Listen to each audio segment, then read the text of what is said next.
the best time to plant a tree was 20 years ago. The next best time's today. The saying that people quite often work in their business, not on their business, is prominent as well. But actually, when we look at what us five do, there's actually more to a franchise than just supplying somebody with students. Is the one thing that everyone has got that's unique is themselves. You know, and actually you could trade off the fact that you're the secret driving school. That, you know, you only take people that come via recommendation, and then encourage your recommendations that way. Is there a limit to what driving instructors should be charging? Terry getting all the praise for being beautiful is all the time. It's not on Chris. Inspire Instructor Training Podcast, where the learning never stops. Welcome to Inspire Instructor Training's first ever roundtable episode. So in this episode, my plan is to gather experts around a table, stroke Zoom room, to discuss ideas and hopefully leave the audience with some nice takeaways and bits of knowledge. So these episodes will be coming out at the end of every month, and we're going to have a different topic on each one. And today's episode is all about running your business. And I've got an amazing lineup of wonderful guests, and they're going to introduce themselves now. So guest number one, what's your name and where do you come from? Terry Cook, I'm from Leeds. Nice. And what business do you come from, Terry? So I am a regular guest on the Chris Benstead podcast and the My Downtime podcast. Guest number two, what's your name and where do you come from? My name's Vickie Ambrose. I'm from West London and part owner of Gates and Gibson, offering business management support to driving. Nice. And guest number three, what's your name? Where'd you come from? Hello, my name is Dan Hill. I'm the founder of My Drive Time, which is the kind of original and leading business management app in the industry for driving instructors. I'm also the business lead for the ADI NJC. And then finally, guest number four, what's your name? Where do you come from? I'm Chris Benstead, and I run a driving school called Better Driver Training. I am a theory specialist, as Theory Test explained, and I also run the DITC, the Driving Instructor and Trainers Collective, a signposting platform for the driving instructor industry. Brilliant. I did love how you all answered that slightly differently. And how we went a little bit blind dating as well. I quite like. So this episode is going out on Halloween. So my first question for you, Terry, is what is the scariest thing about being self-employed? Oh, the scariest thing about being self-employed, the aloneness of it. Just me, by myself. Often no one to bounce ideas off, like in a close vicinity, if you like. So yeah, the aloneness of it. Nice, I like that. And same question to you, Vickie. Oh, I think Terry took my answer there. The not knowing of how to run your business is quite scary because it's hit with us as soon as we kind of like qualify. The reality of what lies ahead kind of sets in. So that sort of kind of lack of knowledge, yeah. And Dan, what's the scariest thing about being self-employed? I think for me, even though I've got a team of people under me, I think for me it's the isolation that Terry mentions. It's also, what Vickie said as well. And I think for me, it's knowing that the responsibility for everyone and everything lies on your shoulders. Whether you are a one-man band or whether you are a, CEO of a multinational organization, that same isolation tends to stick because there's one of you ultimately that is responsible for everybody else and everything else. And that grows a pit in your stomach, which I think only as a business owner can you really know and understand and appreciate, that remains there for pretty much ever. So I would say that's the responsibility. Brilliant, thank you. And Chris, what's the scariest thing about being self-employed? I agree with everybody else, but I think as a driving instructor, it's the fact that you get training for all the other stuff on A level at least. but you don't get training for that with the vast majority of training providers that are out there. So, there's exceptions. We hope we're one of them, but especially, the big training providers don't really cover business, and in a lot of ways they don't want you to, because if you're good at business, you might leave them. So, I think that sense of isolation, that sense of not having the guidance and the support there, is something that we come across a lot from the people that get in touch with us. So yeah, interesting. There's a theme there across all four of you. It sounds a lot like lack of knowledge and understanding and being on your own. So my next question then is what, and I can imagine there's a lot of people listening that are going, yeah, like that's how I feel. So what can someone do about that? And I'm going to open this out to the room. First one to answer wins. I'll jump in, hey, because Terry and I covered this at quite some length in our recent My Dan Time episode. Terry came up with that name, by the way, not me. So just so you know, and we were talking about taking part in things. We were talking, about being involved, getting involved in the industry, and I think what we see is that, of the say 25,000 kind of heavily part or full-time instructors there are on the register, that I think probably 15,000 of those live in the shadows. They never engage with anyone. You might get a wave on, from them when you pass them on the road, but the vast majority don't engage in things like the conferences and expos. They don't engage with associations, or whether they be local or national. And I think that some instructors will become instructors because they want that isolation from the rest of the world, and I get that, but I think in this case, that's the key thing really, is be part of things like this, be on Facebook groups, but be wary of the fact that there is no tone in text and sometimes things can be misinterpreted, but be face to face where you can be with other people around you in your area. I like that. Yeah. Anybody got anything to add to that? I think for me it's don't buy the bullshit. So we get told how the industry works. Mm-hmm. We get told what a driving school is, what a driving instructor is, and most of that's wrong already, because we've already said it doesn't include the stuff that is about the other hats that you wear, the running the business and getting the work and all of those other things. So you get given some really rubbish hearsay advice. Find the people that are good at it and work with them. And you don't have to do what they say, but you should listen to it because they've been there before. Absolutely. And then don't try and run before you can walk. One step at a time. You only need one pupil to start, and then you work from there, and you grow your business. Don't do the job. Grow your business. Work on all of it by being good. And if you can be good, then the rest of it will look after itself. Vickie, so with this whole lack of knowledge thing, and the guys have kind of touched on it, but I'm just wondering if you have any particular ideas that people could do to, if they were sat there going, I don't know how to grow my business, I don't know how to market myself. Like, how do they go about that? I could sit here and say, well, they could give me and Kim a call at Gates and Gibson, couldn't I? Go, we'll be able to help you out. It is hard, and I think it's by the time they come to realise this is actually an issue or a concern for sort of training, is they're quite far along that line before that kind of reality sets in. And I think that education's got to start way back before part two, before part three, before part two, potentially working backwards.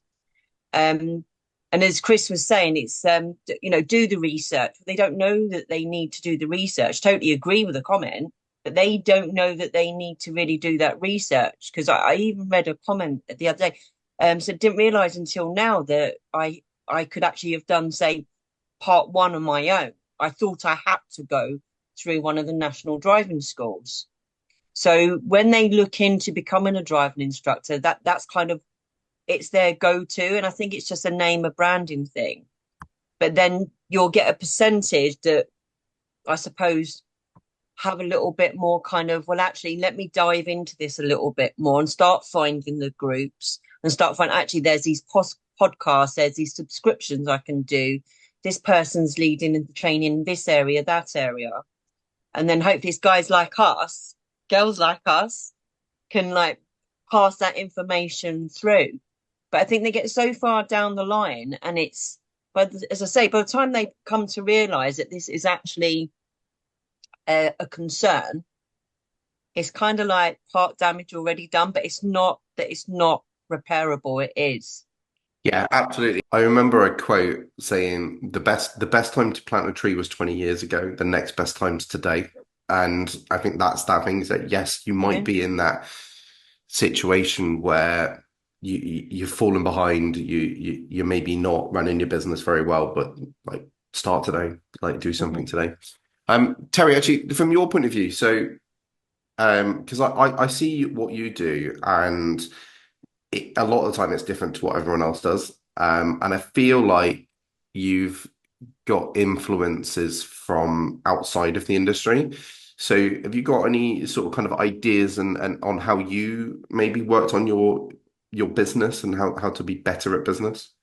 Yeah, like you said, initially I went outside because back in sort of 2020, when I had these ideas and I wanted to find out more, the industry felt very different back then. There wasn't a fairy test explained. There wasn't, I don't think there was a Gates and Gibson, at least it wasn't prominent. And to find what I wanted, I had to go outside the industry because it was hidden. I can remember talking to Lou Walsh and saying that some of the stuff she does on her workshops, she doesn't advertise because people won't buy that. They'll buy the standard check aspect of it. I didn't want to have to go scraping under the surface to try and find. I wanted it there. So in terms of how people can develop that isn't an obvious way, yeah, you can go outside. You can, but one of the changes I've seen over the last few years is become more prominent in our industry.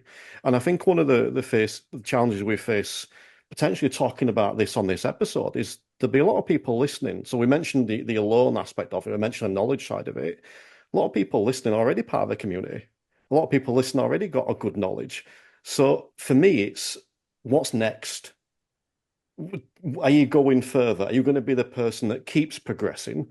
Or are you going to be the person that goes, no, that's it. I've reached my level. I'm staying here. And I'm not saying either of those are right or wrong, but it's what you do next. And, there's some great people on this podcast. There's some great people elsewhere that you can just find them and try something. I think that's the biggest thing, trying something. And even if you pay for something and it doesn't quite turn out as what you wanted, it's not the end of the world. You've learned something. You've learned not to go back to that person or not to do that type of course or whatever. Absolutely nothing wrong with that. So yes, we can reach out to the industry, but I think there's more in the industry now, and just try something. Yeah, I think to the best of my knowledge, there isn't a workshop or a course out there that, and please correct me if I'm wrong, guys, that is like how do you run your business sort of Yeah, course. there is. Okay, go on. Yeah, the DIA have done them. ADO and JC have done them. They're often the least attended, the least turned out. That's why the issue. Yeah, and I think that is the issue is why because the people that are running these are quite often running a business and therefore aren't going to do necessarily courses where only two people turn up and aren't necessarily worth their time. So yeah, maybe that is some way of galvanizing everyone to turn up to these events. I think the biggest issue is we don't need them because the steps are really simple. Most of us know what we need to do. We just don't do it in so many cases. I love what you just said about the when to plant a tree, because we end up the problem with driving instructing is that it's a job. It's not a business. The driving school bit, even if it's just you, if it's just an individual, the entity which is the business, you're so busy doing your job that you end up neglecting it in so many cases. So it's about trying to find a way to get that balance right. And that's the hardest bit. And if you can't get that right, how are you going to free up the time to go and attend a course? Or, how are you going to find the time to address those things? Social media is the best example. If we believe that we need it, and I think most of the stuff that I've done has been fairly heavily Facebook based because that's where I've ended up, or where I started out. But, it only works if you engage with it, and your business is the same thing. You need to engage with it. You need to give it the food and the drink that it needs to survive, which is regular time, keeping on top of it. It's not actually complicated stuff. If you want to change and develop things, then that can be complicated because you might need external skill sets. But actually, it's not a complicated business, and that means that people don't invest enough in it. I think just my own 2 pence worth on this. Over the sort of 12 years or so that we've been in the industry, I think we've found that there is a chronic lack of confidence when it comes to considering yourself. So it's a mindset thing, right? Considering yourself as a business. There's a lack of confidence because the vast majority of people, 95% of driving instructors most likely, come into this industry having worked for someone else in the past, having never run their own business, and don't even understand the importance of having your own business bank account. So they start running everything through their own personal bank account. They rely on paper record keeping, which is just infuriates me, rather than digital solutions like everybody else who runs businesses do. There's absolutely no guidance for them, like you say, from big schools. Of course, they don't want you to learn how to run your own business because they don't want you to seek independence. We all know that's where it ends up, but they don't want to hurry that along. And I think where the mindset thing comes in, Phil, I think really is that people don't understand that when you become a self-employed business owner, that you are creating a business, and the service within that business is the delivery of driver training. So what they need to understand is that they have two hats on when they become a driving instructor. Of course, their trainer will say, you're going to be an amazing driving instructor. And when they go to dinner parties, they say to everyone, yeah, I'm a driving instructor. What they don't say is, you're going to be an amazing business owner. And when they go to dinner parties, say, yep, I run my own business, which I guarantee is far more exciting than saying that you're a driving instructor, right? It's a mindset thing. So they don't start out believing that they are now a business owner, proud owner of a business that delivers driver training. The saying that people quite often work in their business, not on their business, is prominent as well. So like Chris says, people work in their business. They are the driving instructor that's delivering. They're the employee of their business that's delivering driver training, right? And what they need to do is take a step back and go, yeah, okay, that's the service I deliver. That's what people pay me for. But how am I going to make that service more powerful? How am I going to improve it? How am I going to expand my business so that I can reach my end goals? Because the reason any of us sit here or sit in a car or do anything, get up in the morning and do anything like this is, you'd hope there's some passion in there, but it's also because you have an end goal of wanting a certain quality of life, wanting to achieve things. So financial responsibility and sustainability and growth is really important as well. And unless you know where you ultimately want to be, you'll get stuck in this rut of just being all like, I'll wake up, deliver some lessons, get home, do tea, go to bed. And so I think the mindset thing is definitely a huge thing. And I don't think anyone should be criticized for that. I'm not sure it's necessarily as easy as perhaps Chris is making out, because you don't know what you don't know, which is why I think it's really important that, people are able to go out there and they're able to find, genuine resources. Because there's a lot of ingenuine resources out there, a lot of people who will lead you down a garden path and say nefarious things, in the pursuit of their own goals. So it's about knowing that. But I don't think the industry is that big. So I think actually that, there's enough people, prominent people, who can point you in the right direction. It's not easy, but it's simple. And that's one of the biggest problems is that if it was difficult, we go out and look. If it was difficult, we get people to help us. But actually, even the accounting it's 2 columns. It's not like running a big business where there's loads and loads of columns. It's in and out, and it's it doesn't mean it should be. No, but people get scared. People get scared of what they don't know, right? So the fear kicks in, and rather than ask a question, they bury their head in the sand. And that's why we don't engage with vast majority instructors. I imagine that when people phone Vicky and say, "Look, Vicky, I'm struggling with this. Can you help me?" That's a really proud moment. It would be for me because it's like at least they've picked up the phone and started that conversation. Everything else that happens after that, you're quite right, Chris. They're simple lessons to learn. You just have to have your ears open to want to learn them. The thing is, do they know that they need to learn that? Because as you said earlier, they don't know what they don't know. So just rewinding a little bit, I've just noted here what Chris was saying about, I think you said it as well, Dan, about the big schools. They don't want you to be able to run the business. So even if you've got the instructors and I get that, but there's an element that they need to learn. So this is why I suppose everybody's kind of like, well, a majority of people looking at these big national schools going, well, I'm paying all this money, but what am I getting? I'm barely getting learners. So they get given the learner, but then they're not told what to do with the learner. They're supposed to know. They know how to deliver the lesson. They don't know how to structure the lesson. How many hours are they going to need? Which point do you analyze this? When do you think suitable to sort of fix up on a mock test? So they need to be taught basic skills of running the business. It is still their business, even if they're franchised, it is still their business.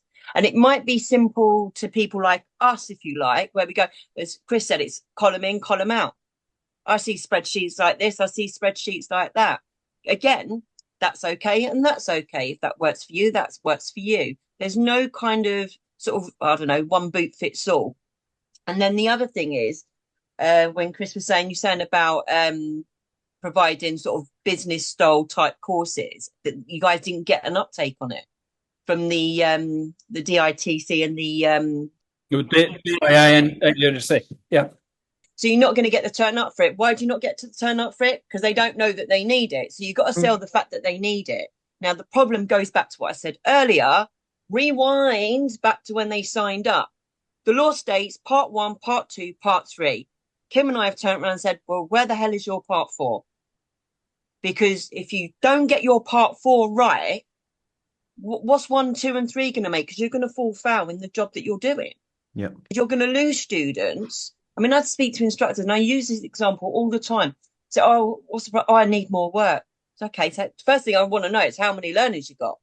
I got 40. So of course, straight away, my brain goes, well, that's 80 hours you should be delivering a week, 2 hours each. Just take it on a standard rule.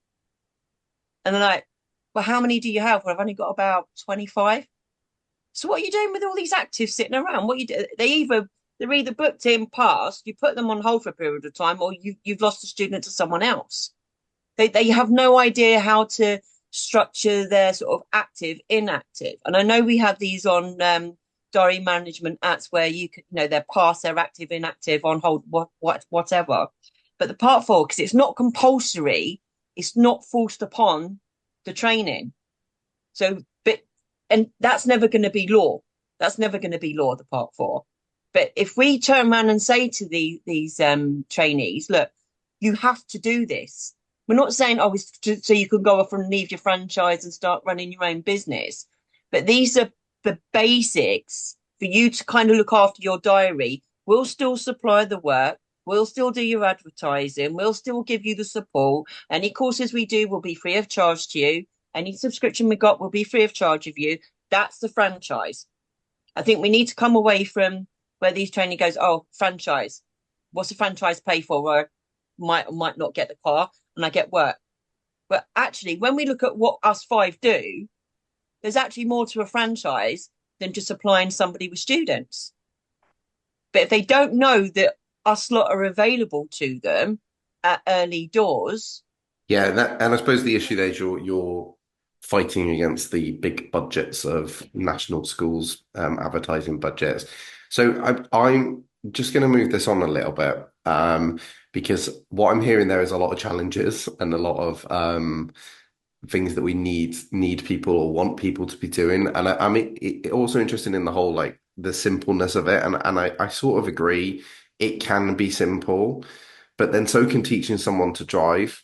And yet we offer courses and we develop with that because actually we can be better and we can create safer drivers. And I think the same applies with running a business. It can be simple, or you can be Mhm. better and you can develop and you can have a better business. I think it's similar sort of kind of, it's just a different branch of CPD. But Terry, I'm going to ask you to come in here because I want some solutions for everyone because I think people here listening are going, yeah, I get it. I need to do this or I want to do this. And I feel like someone listening to a podcast generally is probably keen anyway. Yeah. Now you have a series on your premium called Alternative Routes. And I have taken lots of tips from your alternative routes. So I just wondered if you would like to share a couple or some ideas for people who maybe are sat there thinking, actually, how can I market myself differently? How can I stand out from the crowd as a driving instructor? So yeah, any ideas on that? Yes. Firstly, I do just want to mention the simple thing because I'm overweight and I've been overweight forever, and I'm 42 now. I know how to lose weight. I've lost weight, but I'm still overweight. The basics of losing weight is really simple, but yet I still struggle. So even with the simple stuff, people still struggle, but then we can go beyond that and you can look into how you might train and how you might diet and the difference in diet and all this kind of stuff. And sometimes we need to get into the complexities to actually make it more simple. And I think that kind of overlaps then into how we can stand out. And the one that's always my fallback it's always my go-to is the one thing that everyone has got that's unique is themselves. Because we're all driving instructors, we all teach people to pass a driving test. Ultimately, that is how we're perceived by the public. But we've all got different personalities. We all look different, or at least, slightly different. We've all do slightly different things. So that's what we need to get across. So that starts for me on social media. And it starts with getting your face out there. So some of us have got big bushy beards and some of us haven't. But those little things get you more recognizable. But then going beyond that, it's what are you talking about on social media? Are you the driving instructor that puts up past pictures, which is absolutely nothing wrong with that? I do that. So that's how you become known. You become known as the driving instructor that takes people to a driving test. Or are you the driving instructor that puts up past pictures, puts up pictures of all the people they met at the expo, puts up pictures of screenshots of when they go on Zooms like this to talk about all the extra training they're doing to become a better instructor for your learners? Are you putting stuff on social media about working with My Drive Time or Theory Test Explained or Gates and Gibson? Any of this stuff, is that going on there? Are you putting posts and pictures up about the nighttime drives you're doing or the motorway lessons you're doing to make you stand out next to the person that is just putting up the past pictures? And I think this actually ties in, and I'm going to try not to go on for too long, but I think this ties in a little bit to one of the other things that was kind of skirted around before, which is at the minute, I've almost got a false confidence of work. We don't need to deliver a good business in a lot of ways because we just get by because we've got that many people. You can be the world's crappiest instructor at the minute and still make a good living. So you get away with it until that number of lessons drops, the number of students drops. But when those lessons and the demand for lessons starts dropping, and then people start looking on social media and they see someone that's just got the past pictures, and then they see someone that's got the motorways and the night times and the My Drive Time and all this stuff as well, where do people start choosing? Yeah, 100%. And this is actually something I do at my school. And actually, my tip for that would be I think, well, this works for me anyway. So when I don't like doing that constantly because I forget a day or I just can't, like, I don't know, I just can't do it and I forget what to post. So I actually sit down once a month and then literally only do this once a month because this is all Facebook and Instagram will let me schedule that far ahead. If they'd let me do it for 6 months, I'd just do for 6 months. And I schedule my posts for that time, and I have I have a tip post, I have a driving test tip post, a driving tip post, which are two different like types of tips. I have a customer review post. I have a road safety post. I can't remember what my other one is. There was another one. Oh, Why Choose Us post. And they just go out constantly, and then they get shared, and I have a connection with my local Spotted Newton Abbot page, and they share it and put it out there, and that's just a really simple way for me to put myself out there and be that person that stands out. If you look at my social media for Cowley School of Motoring, it looks different to most people's posts, and I think that yes, I don't want to keep using the word simple, but it can be, and if you are struggling with some of the stuff, like, so for example, I use Canva, and understanding how to like post on social media, then go find a course for that. Like I use Udemy quite often for like their little mini courses. They're fantastic for just like a short bit of knowledge that you need to be able to do those things. So I think this is all again about sort of kind of developing people. But yeah, has anyone else got any other ideas of how we can stand out? I think part of the issue you've got here again comes down to people's reluctance to want to stand out. Being stuck in the car all day and delivering training they've sometimes done that for a reason.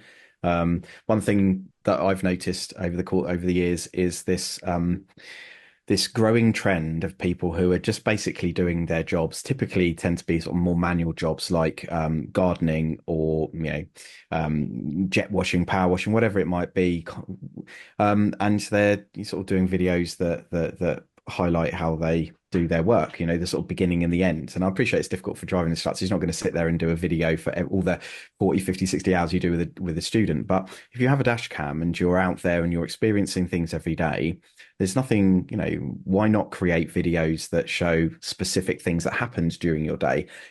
This van driver pulled out in front of me today, or look how this person had beautiful indication and positioning as they went around this roundabout. There's lots of things that you can take little snippets of your day and write a post about them or post a video about them and just say, this is me. It's a day in the life of Dan. And it's, and people then find that they then decide, they start following you. They start looking forward to your future posts, because you're giving them an insight into an area of life that they wouldn't otherwise see. Yeah. And I think it's really interesting that what you may seem mundane and ordinary to you, people find fascinating. They do. People will watch absolute rubbish on the internet. I know because I do it. So has anyone got any other ideas, maybe non-social media ideas that they would offer out? For the people that don't want to be a face of what they do, and I think that's perfectly valid. Oddly, I hated it, and that's not what people expect of me because I tend to stick my face on everything. I just swallowed really hard and got on with it. But I get the not enjoying it, not liking it. I think there's a really good book by Seth Godin called Purple Cow, and he talks about re-sneezers. I think it's just a kind of metaphor that stuck with me, which is get other people to shout about it for you. Mm-hmm. As I say, you need one pupil. You tell that one pupil, I need 2 more pupils, please. Who do you know? We're really bad at asking sometimes. Yeah. And I did it the other day with Instagram, and had a big leap in followers by just saying to people, look, I've got 4,000 friends on Facebook and a Facebook group of 11,000 driving instructors. Why haven't I got that many follows on Instagram? I still haven't, but I've got more than I had before. You don't need that many. It's one of the lovely things, and it is a real double-edged sword, but one of the lovely things about being a driving instructor is you don't need that many pupils every year if you're doing the job well. But then because of that, we can get by. And the number of instructors that you speak to who never advertise and never this, that, and the other. But what about when it goes wrong? What about when there's a problem? So if you don't want to be that public, find a way to do the same thing but differently, and say asking, be just including it in what you do. If you want to, you can reward that. And it doesn't have to be a big reward. I tell you, the amount of stuff people will do for a chocolate bar.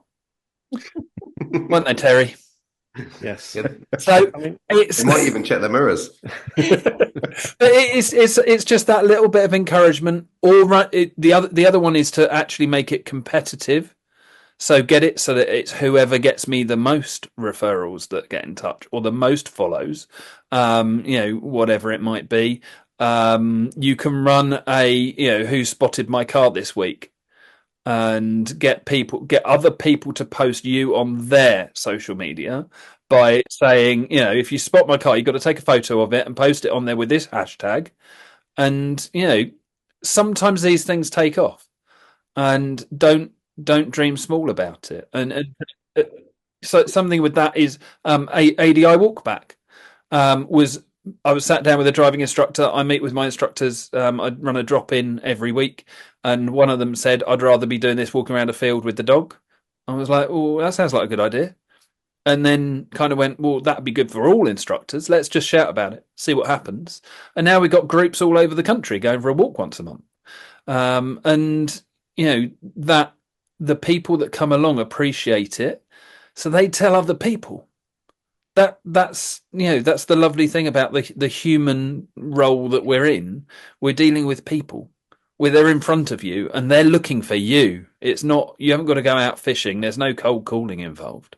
So just put yourself out there in that way. If you don't want to put yourself out there in a in a brand or a persona, do it in a way where you go to people, look, and actually you could trade off the fact that you're the secret driving school, that you only take people that come via recommendation, and then encourage recommendations that way. Exclusive club. Thank you. yeah, I will chip in with a couple of things because one of the best things I ever did, I hadn't done it for a little while, was on social media. It was, what would you buy me for my birthday? And for under 20 quid. Now, I don't have to buy me it. Express that. You do not have to buy me this. But the best birthday present will get a free driving lesson. And this applies to current and new students. That was the promotion that got me most interaction ever. Got me a lot of negativity. Someone said I will try to get free presents, which, I explicitly said I wasn't. But either way, so those out of the box thinking can work. But if you don't want to be prominent, do you know what? I would encourage people to be a bit more prominent, actually, before I mention that aspect, because one of the side effects of talking a bit more about what you do and putting your own personality across, you're going to attract a different type of student. If you're only posting about the driving test, you're going to get students that only want to focus on the driving test. And how many times do you go on Facebook and see driving instructors moaning about the students, especially because they're only thinking about a driving test? Well, where are they getting that from? Whereas if you go out and put yourself out there as a driving instructor that does X, Y, and Z, you're going to get more people coming to you for X, Y, and Z.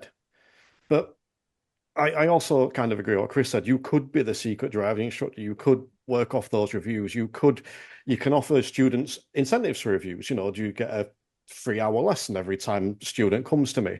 Another little tip, we're coming up towards Christmas now. I always do a little Christmas raffle in December, in that every lesson you do in December, you will get a raffle ticket, and the winner gets a free lesson in January or whenever it will be.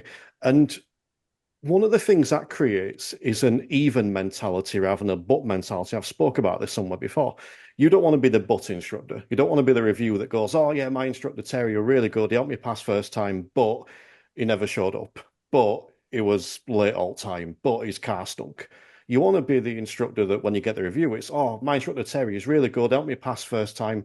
He even did this raffle. He even took me on motorways before my test or whatever. And that's going to generate better reviews. And again, it's then going to generate a better clientele coming to you rather than someone that goes, I just want to pass my test as quick as possible, please. I don't care how many I kill the day after. Hello. So I'm going to move the conversation on a little bit here. And I love that. I've literally written down 3 things already from that. So this is just good for me, CPD. I'm going to go put these into my business. Go on, Dan. What did you want to jump in with? Just before you move on, because obviously we were just talking about a lot of things like inspirational ideas, great ideas, creative kind of marketing, sort of ideas. I think that for people who struggle with that kind of thing, and Terry will know that I struggle with those kind of things. I think that it's also important for instructors to recognize that there are little things that they can do that will help them to stand out, that don't require quite so much necessarily fanfare or creativity. And that really just comes down to looking inward and self-reflecting and saying, okay, look, could I leave 5 minutes early so I'm not always late? Could I wash my car more often? Could I wear nicer, smarter clothes? Could I make sure that my breath doesn't smell of coffee and cigarettes and that my car is a nice environment to learn in? Could I get a nicer car full stop? Could I just be nicer in general? I think that there's these little things that you can do that will set you apart, because we all know that the biggest asset for a driving instructor when it comes to generating more business is a student who has just passed with you, right? They're your biggest asset. So if you can get them to the point where they have just passed their test, that is go time, because it's at that point when they're going to be telling all their mates, oh, I've passed my test. I've passed my test. Who did you learn with? I learned with Dan. So it's that opportunity. And I think that the referral side of it there comes from there. But that happens more if you are better at the little things. So don't get carried away necessarily with the sort of big marketing pizzazz and forget the little details, because they're the things that actually people care about when they're getting into your car for a lesson. Yeah, it's almost like sometimes they don't 100% notice it, but they notice it when it's not there a lot of the time.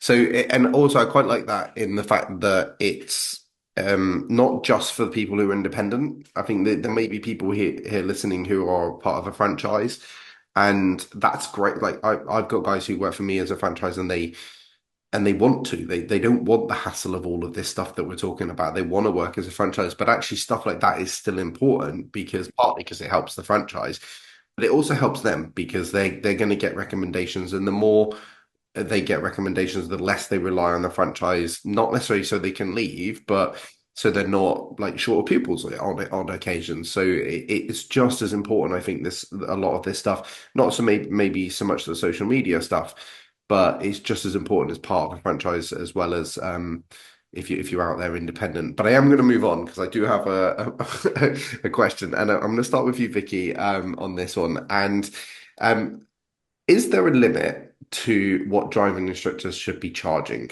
Is there a limit? So as I'm sure you guys know, there are instructors that charge quite a lot of money for an hour's lesson. I'm talking, even where I am, I know somebody that charges, I suppose a decent hourly rate. I think it's around 45 an hour or something she charges. But she doesn't really want to work weekends, but she gets a demand for it. So she said, want to do a lesson on a Saturday, £80 an hour. They book it. Mm-hmm. So she's not forcing it upon them. But if she doesn't work, she's not too bothered. She's got the day to herself to do what she wishes. And she can go out, she can do 2 hours on a Saturday morning. Doesn't happen every weekend, apparently. But she said when it does, it's 2 hours work, 160. Is it right or wrong? Well, someone's selling a service, someone's buying a service. It's an agreement. One pays, one receives. Now, right or wrong from a business perspective, well, it works for that person or that person. Morally, people have got different morals. Would I personally charge that amount? Probably not. Never say never. So for me, I'm £50 an hour and I get questioned on that. And I teach West London automatic, or a go-kart as Kim calls it. That's another whole story. But is it right or wrong? I think everybody's got a view, an opinion.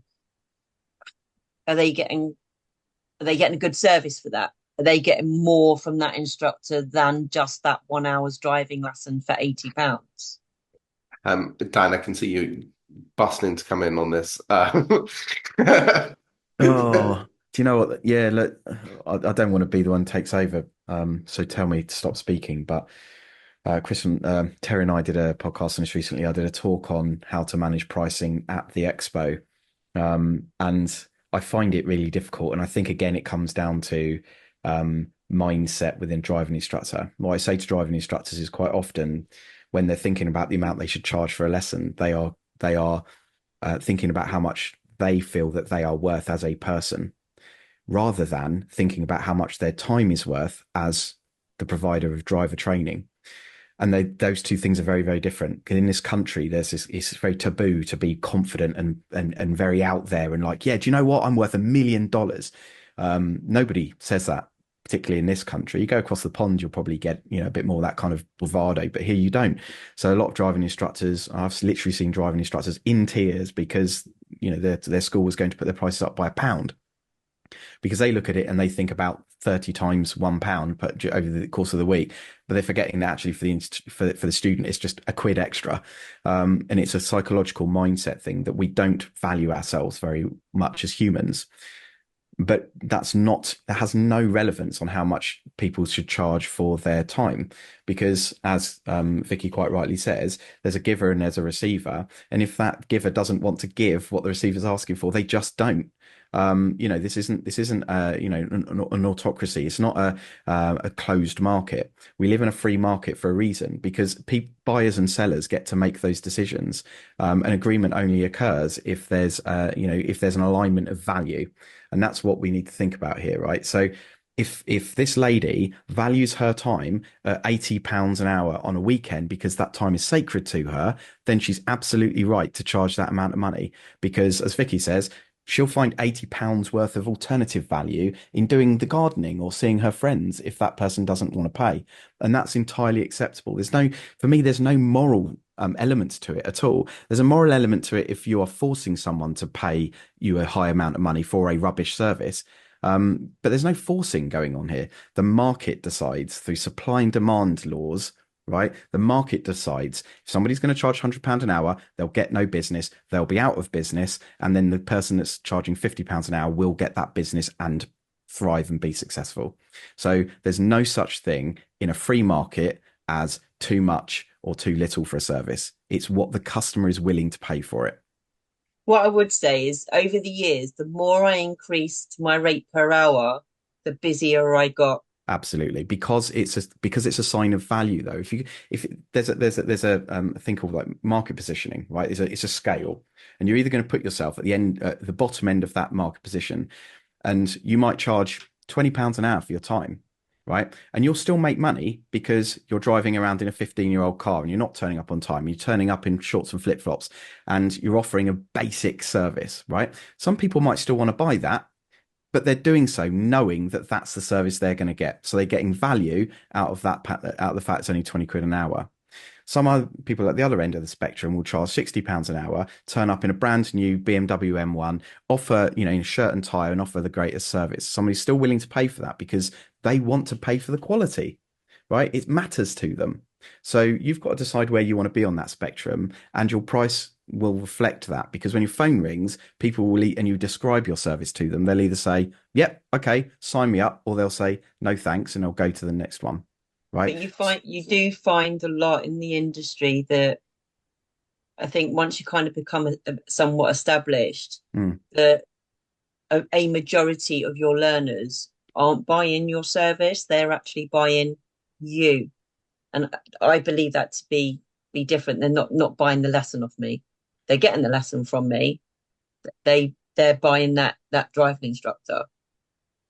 I wholly agree with that, because obviously the vast, yes, you can teach the knowledge, but somebody's going to be much rather willing to learn from somebody who's happy and amiable and just a lovely person, rather than somebody who's just a grumpy fool, right? So yeah, they're absolutely, it's part and parcel of your service, is the delivery, is the way you deliver that information, isn't it? And you deliver that information in a nice, fun, kind, easy atmosphere, or you deliver it like Chris does. There's I think there should be more of a concern with instructors charging too little, 100%. Rather than that concern of charging too much. I think the thing about market positioning, again, right, is that nobody really wants to charge a lower amount for their time. Everybody wants to charge more for their time. So it's incumbent on us all not to look at the person in their local town who is currently charging the least and go, you're dragging our industry down. You're bad for our industry. That's not the answer. right? The answer is to look at the people at the top who could charge more for their service and say, you're suppressing the market, you're suppressing how much everyone else can charge by not charging enough. Because if you charge an extra tenner, the guy at the bottom will charge an extra tenner, and everybody benefits because everybody moves up on that marketing position, right? So that's what I would say to people. I would say, look, just back yourself, have confidence in your service, look at ways that you can improve the service you're delivering. And next time the phone rings, quote £2 extra an hour. And if people were still willing to buy it, the next time the phone rings, charge £2 extra an hour, and you keep going until it's called testing the market. You keep going until the phone's, until the phone stops ringing or people stop. But then you've got a whole load of customers there who have accepted the extra fee, who will then learn with you, pass their test, and then tell all their mates that they learned with you at that rate per hour. So that's how the market will be more buoyant for people. Anyway, I'm going to stop talking, so I've taken up a lot of airtime. Chris, you look like you want to jump in here. To answer the question, which was, is there a price? There's two factors: how much you're willing to charge and how much people are willing to pay. That's it. Yeah, I agree with everything Dan said. It's that simple. Yeah. So it's the interesting one. If we then change things a little bit, driving tests. So we're all saying, yes, brilliant, we should all charge all this money. And then we're saying, but you shouldn't charge £200 for a driving test slot, which there's no law against doing. You can do it. It's under the threat of fit and proper is the only reason that people don't go there. And Love Day Rider stood in the room and said at the beginning, I have no issue with the bots and people charging money for tests because they're offering a service that we can't provide. She's changed her mind since. Typical DVSA U-turn. And they're now saying, oh, no, no one should be charging except for an admin fee, which they have acknowledged, we're businesses, we can do, because they haven't got any powers to tell us we can't. So as long as it's fair, what's fair? Again, what we're willing to charge and what they're willing to pay. That's business. Forget all the other stuff. It's those two things. And you've got two problems from that. One, if people do not see the value in what you offer, then they won't be willing to pay it. So all the things we've already said, demonstrate your value in some way, whether that's just being clean and tidy and nice and pleasant, or whether that's being, demonstrating some specialism or technical specialty. When I first started doing this job and grades were 4, 5, and 6 were the passes, I never understood why.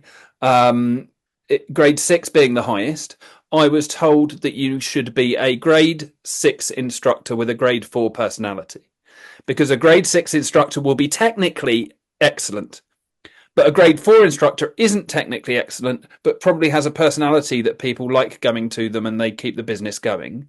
So grade 5 worked really well. And if you can get the balance of the two, be the business that you would want to go to. And that's what we've done with our driving school.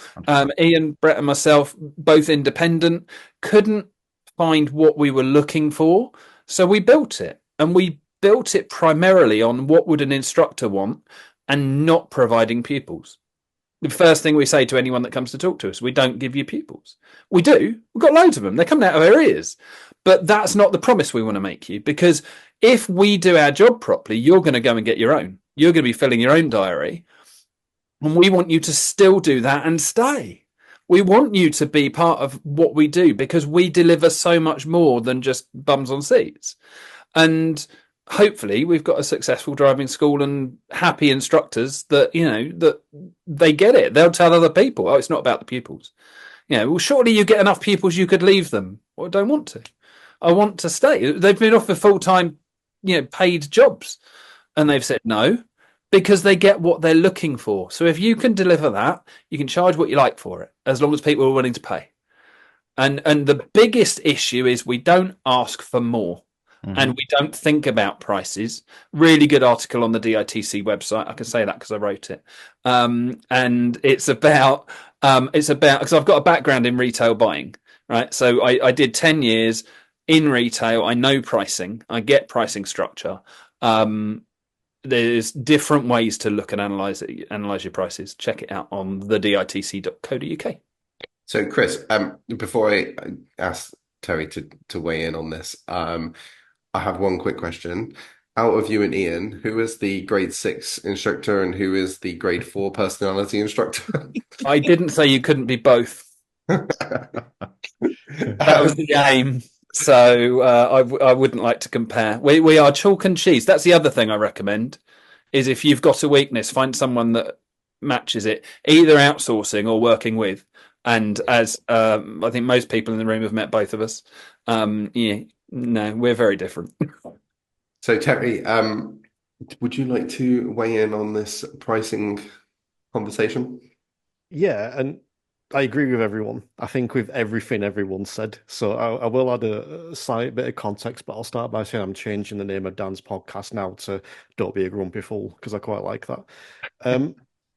I'm always really, really conscious of using encompassing terms like everyone and all and should be doing this, because everyone's on different chapters. And I realize I've just used the word everyone. Everyone's on different chapters, although I think that one works. But so to say everyone should be doing this and this is what we all should be doing, I'm always hesitant with that. Because I also think there's exceptions to every rule. You know, and Chris gave a good example there about the driving test of how we can, if we want to, charge 200 quid extra on that day. It doesn't sit well with my morals, but I'm not saying that no one else should do it. So I think the exceptions of some of these rules are potentially that test and not telling them beforehand. So if someone came to me and I said, oh yeah, by the way, on test day, I charge double. That's their choice then to stay with me as a lesson. If I tell them the day before their test and say, oh, by the way, you've got to pay me double tomorrow, I'm holding them to ransom. Mm-hmm. I think that it's important to, yes, agree with everything everyone said, but I do think, and I don't want to steal his phrase too much, but I do think there's an exception to every rule that we need to consider. Yeah, it's interesting because I found it interesting that morals came into that conversation quite early when Vickie was talking about the person charging £80, because I think that's the dilemma everyone comes across, isn't it? They want to put their prices up and like kind of Dan has alluded to, and it's that sort of kind of, am I worth it? Should I? And actually, Dan, I've heard you explain it before, and it's pretty much how I go about it, in the sense that I do take the emotion out of that decision. But like Terry said, there is an extreme. There is a ceiling there where it feels uncomfortable, feels like you're ripping people off, and I know some people will pay for that.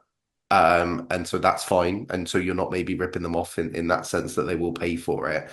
But is there, like, companies, like, it's your persona that you're giving out, I suppose, and companies have to have a moral. And Mm-hmm. I'm not suggesting we shouldn't be putting our prices up. I'm a big advocate for raising our prices and getting what we deserve to earn.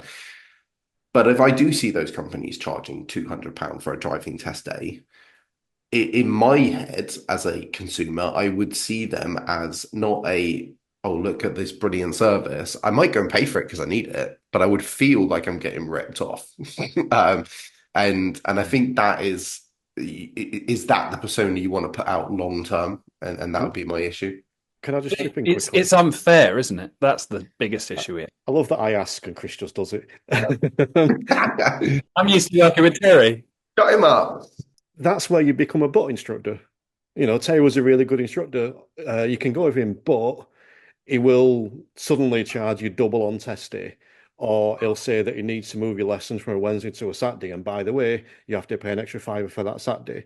I'm not saying people shouldn't do that. I'm saying that, you know, if you go about it in that incorrect manner, especially just throwing it on people, that's where you potentially run the risk of becoming the butt instructor. I think it's important what Terry said earlier as well about, you know, why are we, again, as Terry said, not every instructor. And that's, I think that's something that we do need to be mindful of, that it isn't all driving instructors. We might say it's a large proportion, a small proportion, but there is a proportion of driving instructors who will inform the charge of the driving test day the day before or the week before. That's got to be mentioned at the beginning. At the beginning, when we're talking to that learner driver about who are you, what have you done, what's your plans, what are you learning to drive, with your availability, etc., etc. Okay, this is the package I recommend for you on the day of the test. It goes hand in hand. And if they're explained that in the beginning, you're not going to have any problems with that learner along the way, because they already know that that's coming along. So it's important to, not leave it to the day before. Again, it goes back to what we were saying earlier. It's the education that's not being implemented because it's not a must. You can educate your pupils as well, so they educate other people, so they ask instructors. So there's two sides to the arrangement, and the customers are really they're really poor at being customers when it comes to being a driving instructor, working with a driving instructor, and potential driving instructors are really poor at being a customer when it comes to working with a training provider. Well, there's something going on where we're not good at that. And I think that, again, it works on both sides. I think we are getting better at shouting about what we do. But I got an interesting question. Phil, how much would I have to pay you to give me 1 day a week where I shut you in a metal box for the whole day and then I let you out again? Oh, that's a good question. I don't know. To be honest, not much, because it would mean a day without my kids screaming at me. Fair play. But see, what you've done there, Phil, is you've just demonstrated that there is value for you in that. And that's what this all comes down to, right? It comes down to how much is my time worth, yeah, right, in any given scenario. And we spend our day shutting a metal. Well, most instructors, the ones that have cars, spend their day in a metal box. So how much would you value that at? So if you say, imagine, forget the teaching bit, forget all of that side of it. If someone was willing to give you the money to go and sit in a box for a day, how much would it be? And then challenge what you're saying about what am I worth per hour? Because what you're actually saying is, what do I think other people value me at? Mm-hmm. And that's different. That's the other side of the equation. That's their choice. So too often we come into it with this annoyingly British approach to things, and we undermine ourselves. And I am never afraid to say I'm as bad as everybody else. And Terry knows this because I've had this conversation loads of times with him, where I'll be putting something out there, and I struggle with that. I've got better at it. It's that thing. We all suffer it, all of us, and everybody on the screen is the same. Just some of us get better at it than others.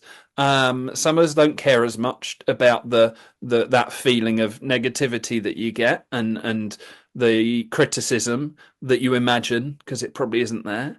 And then those annoyingly brave people, or the people that don't care, make more money because they ask for it.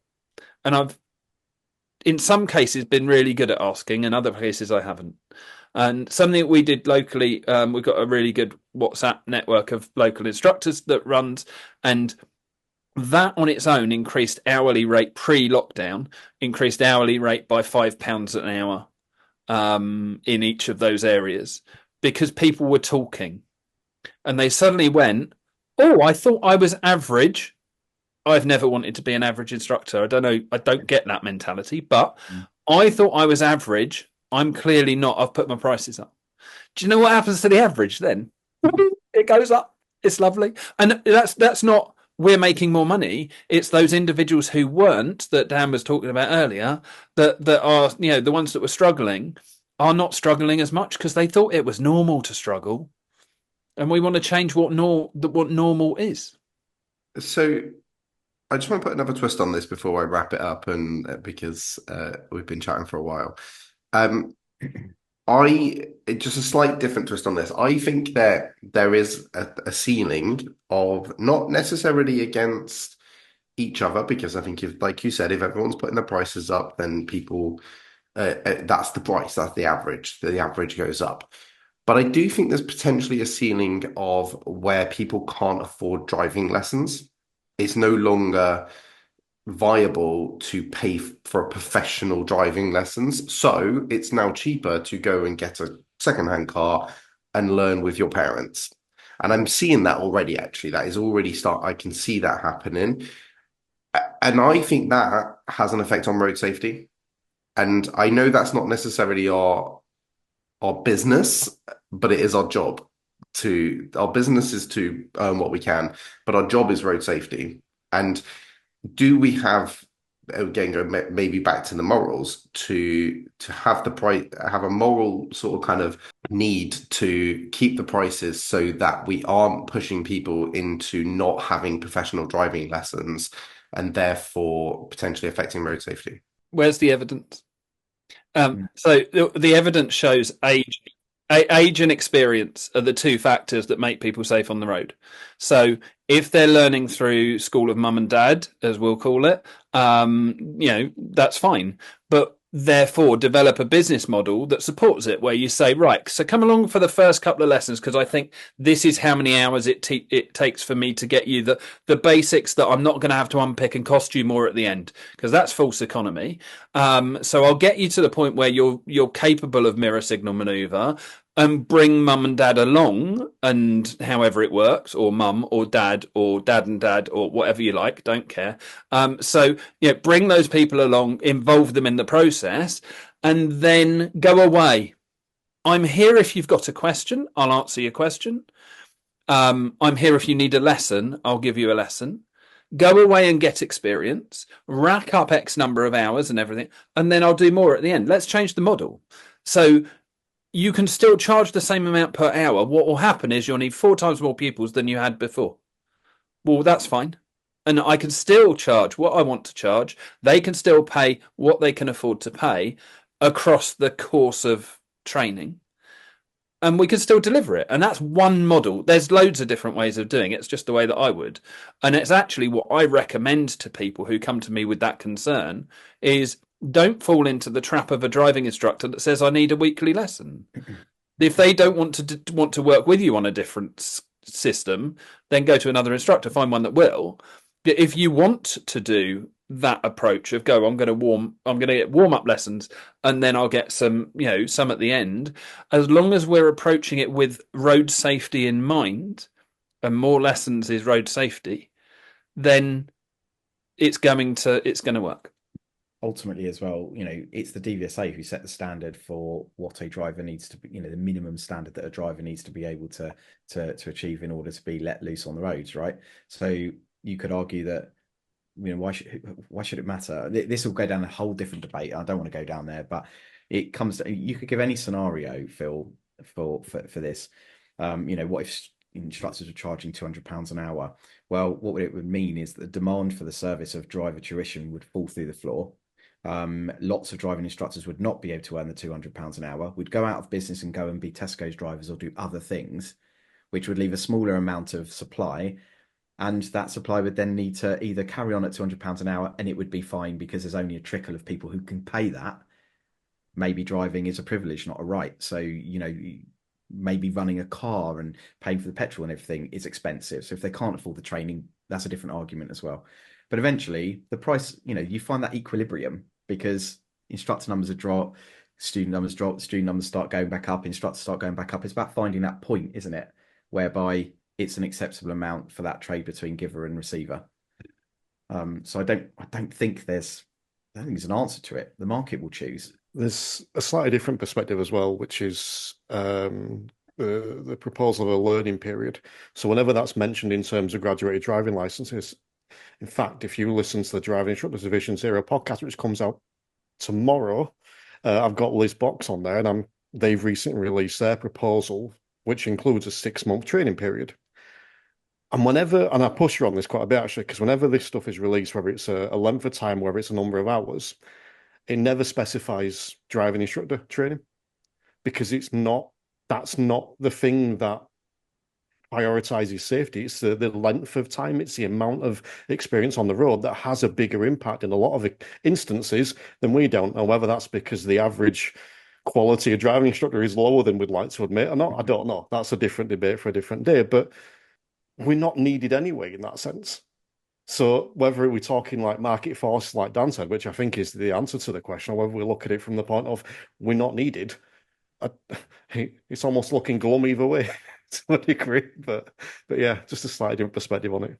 Just to be clear, I don't actually think that potentially that we should have that ceiling. I agree with Dan. I was interested in your opinions on that, and actually, I quite like, and I've done what Chris has said. Actually, that situation where you are effectively a consultant of road safety, and I think you're right. We don't necessarily have to be the person in the car the entire. In fact, I got in the car yesterday with a learner, brand new, and I'm not available on Thursdays, but that's her other day off, so she's going to be doing lessons with her mum. First thing I said was, get your mum in the car. Let's do this together. And that they're doing that from a time point of view rather than a money point of view. But if it was from a money point of view, yeah, work around it. Like work around it and still get your worth for your time. That it is the way I would sort of kind of they go down it. But it's been some fascinating ideas and like I've literally have written down stuff that I'm going to go and implement. So it's been brilliant. But I'm going to ask you all of you for one more final takeaway or tip for anybody listening before we leave. So we'll go around the table. So one tip that you would give to an instructor that they can maybe start doing today to improve their business. And I'm going to go with Chris first because he's pretty good at thinking on the spot in these situations. So what I do say to all instructors is throw out your syllabus, throw out what you were told to teach, and just sit down, draw a little stick person in the middle of a piece of paper, and decide what that person's going to need and create it. If you hit a DVSA title, then you've done it wrong. So the second you say anticipation and planning, you get a virtual slap from me and you have to start over. If you can't do it, find an 8 or 9-year-old. It can be yours or you can borrow one, whatever. Just get permission and get them to do it with you because they're going to have way less biased ideas. They're going to have the really lovely concepts where you go, this is something that they should be able to do, and then make sure that is included in what you do. Chuck the test out the window. We don't need it. We need good driving. So figure out what a good driver is. You can get your pupils involved. You can run a competition, and you could promote it on social media, and then you've joined all the dots. Thank you, Chris. Dan? I think the biggest risk or to this industry, the biggest issue within this industry is one of apathy, where the vast majority of driving instructors are very apathetic about their prospects and about the industry and the DVSA and the challenges they face. So I'd say don't be that way. Review everything you do. Engage with things. I mean, look, if they're listening to this, they're already doing it, so it's a bit of a sort of null point probably. But I think it's very easy to sort of rest on your laurels and then just start moaning about your lot and everything. I would just say review everything. Make sure you know, and if you don't know, ask. It's one of the biggest problems we have is people are afraid of asking for help. And you're looking at 5 people here, all of whom are pretty experienced and have pretty strong opinions and feelings and intentions in the industry. Use us, but only one of who is pretty. Well, that's very true, and I'm not sure how Vickie will take that though, because Terry getting all the praise for being beautiful is all the time is not on Chris. There's the video clip there, Terry. So Vickie, yeah, what tip would you give to instructors? There's loads of tips I could give. Just the one, please. The one, there's loads. To forward plan your business, and probably the easiest way to do that is have a rule of thumb of with the learner drivers is to either it's something quite simple, but as we said, if they don't know, they don't know, is to either book your learner to their driving test day or book them to their expected. So either book to their expected test date or book them to their driving test. That way, you know exactly where the learners are, where they're placed in the diary. You have a kind of an idea of what your future income is going to be over the next 3-4 months. So when the new learners come in, you know where they can be placed. Otherwise, you end up with too many learners, and when it happens, you can't place them, and that creates a problem. I like that. Nice, clear, practical tip that someone can do as well. I think that, yeah, I like that. And actually, something that I learned pretty much day one when I believe you're from a BSM background as well. Yeah, Yeah, there's something I learned day one on BSM. It was like book your pupils yeah. all the way through. And it works. It works. So when a student inquires, people say, "Well, I can't fit you in." I never say no. Yeah, I can start you, not a problem. The earliest I can fit you in will be the 15th of January. Terry, round us off. So there's been a lot of advice and suggestions and tips clearly today. Phil, you already said you've written a load down. I would advise anyone listening not to do them all. Pick one.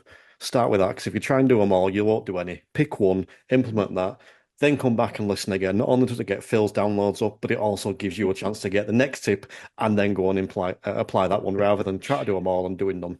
Nice. That's my favorite tip, just because it makes people listen again. So, thank you everyone for spending your time and yeah, like giving us some time to sort of kind of take in this. And I know I've taken some information from this, having been doing this job for like 18 years. So I'm guaranteeing that people are listening to this and have gained from it. But for the people listening, if they want to find out more about what you do, tell me about your businesses, guys, so that everybody can come and find you. Terry, we'll start with you. You can find all my stuff at theinstructorpodcast.com. You'll find the road safety stuff, the 1 minute instructor tips, the instructor podcast, sponsored by my gonna say my dance time then, sponsored by my drive time for season 9, which kicks off yesterday. I'll be interested if I've got that right when this goes out. But yeah, www.theinstructorpodcast.com. You can find everything I've got there, paid and free. Cheers, thank you. And Vickie? You can contact either myself or Kim at gatesongibson.com. We offer business management support for driving instructors, not only driving instructors, but for others within the industry that may not necessarily be teaching or may not necessarily be an ADI. We offer discovery calls completely free of charge. Half-hour slot, we'll have a chat with you about you and your business and what you're wanting. And we'll advise you from there, and then you can make a plan of action from that point. Brilliant, thank you. Dan? Yeah, so we run My Drive Time, which is actually 10 years old this month, although we have a brand new version of our app that we've recently released that we believe is game-changing, very innovative. The whole point of it is to help driving instructors essentially put a superhero costume on and just be the best possible instructor they can be from a business management perspective. So it will help them to manage their diary, their students, their lessons, progress, money. Most importantly, I think it increases the average professionalism within our industry. It's about making sure that we're delivering information to students in a way they want via their own student app to help them to, enriching their learning journey. We're on a mission to essentially just make driving instructors more business savvy, to eliminate paper, which is, in my mind, the scourge of this industry. And just onwards and upwards for another 10 years. But if anyone wants to find out more, we're mydrivetime.co.uk. You can email support@mydrivetime.co.uk and we will see those emails, or call or use any other method. But yeah, we'd love to hear from you. Cheers, thank you. And Chris? So I have a number of hats. So hat number one that will benefit you and your business would be Theory Test Explained. Not enough driving instructors are supporting theory, and a lot of that is because they don't know what to do. They don't know how to help. That's what I do. So you can outsource. You can work with me under Theory Test Explained. So get in touch via theorytestexplained.co.uk or find Theory Test Explained on Facebook. I also do Part 1 stuff and help with that. We've then got the DITC, the Driving Instructor and Trainers Collective, which is signposting platform. If you are looking for something and you can't find it, you know who to call. We're not Ghostbusters, but we'll try really hard.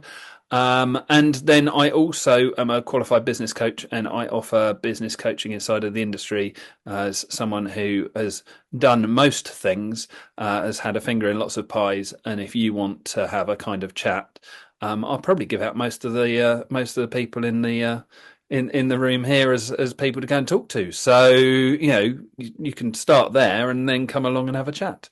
So I do that as well on an ad hoc basis for those that want it. Brilliant. Thank you very much. And actually, anyone listening, we talked about marketing themselves.